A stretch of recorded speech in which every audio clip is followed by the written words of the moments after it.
नमस्कार। आज हम बात करेंगे भारत के एक ऐसे समुदाय की जो सदियों तक राजा महाराजाओं के इतिहास का आप कह सकते हैं एक जीता जागता दस्तावेज रहा।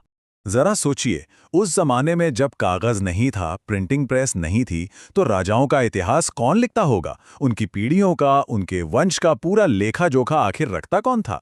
तो इसका जवाब है बड़ी समुदाय।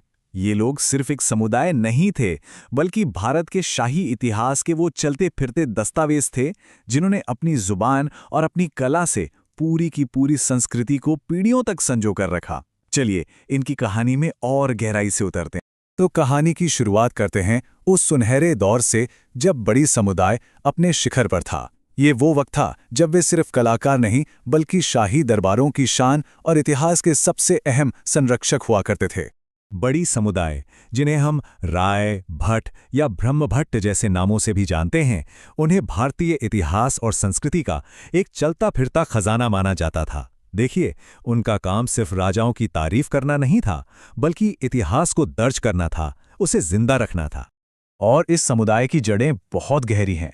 पौराणिक कथाओं में तो ये भी कहा गया है कि इनकी उत्पत्ति प्राचीन ऋषि भृगु या फिर स्वयं भगवान ब्रह्मा से हुई है, और यही बात उन्हें समाज में एक पवित्र दर्जा भी देती थी।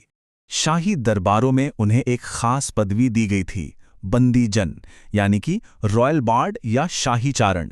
ये एक बहुत ही सम्मानजनक पद था जिसे बड़ी समुदाय के लोगों ने बड़ी ही कुशलता से निभाया।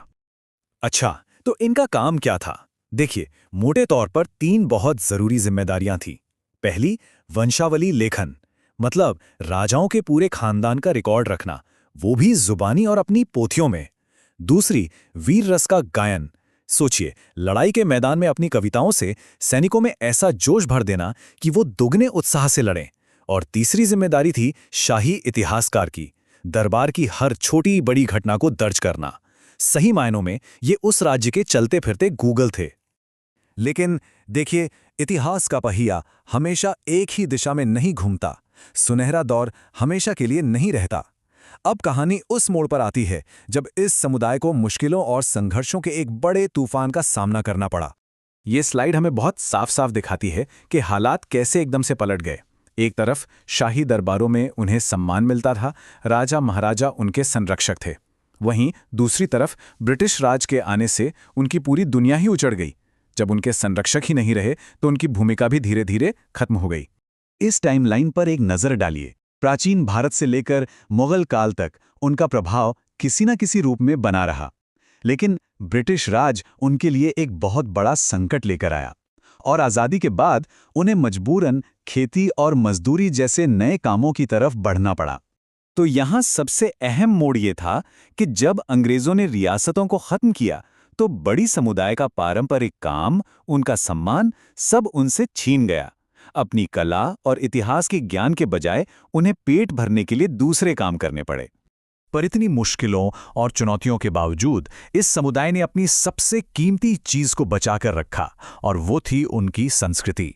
चलिए देखते हैं कि वो कौन सा खजाना था जिसे उन्होंने इतने जतन से संभाल कर रखा। और ये है वो खजाना, उनकी संगीत की विरासत, जैसे ढोलक और सारंगी बजाने की कला, उनकी लोक परंपराएं जिनके जरिए आज भी पुरानी कहानियां जिंदा हैं, उनके अनोखे सामाजिक रीति रिवाज, और इन सबसे बढ़कर उनकी जबरदस्त सामुदायिक एकता। और उनकी इस एकता की एक बहुत बड़ी वजह है उनकी पंचायत व्यवस्था। आज भी ये उनके सामाजिक ताने बाने को बनाए रखने में और आपस के विवादों को सुलझाने में एक बहुत अहम भूमिका निभाती है।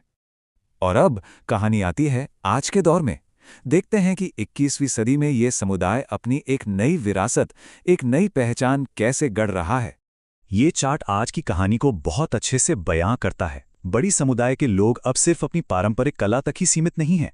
वे शिक्षा में, सिविल सर्विसेज में और यहाँ तक कि राजनीति में भी अपनी एक अलग पहचान बना रहे हैं।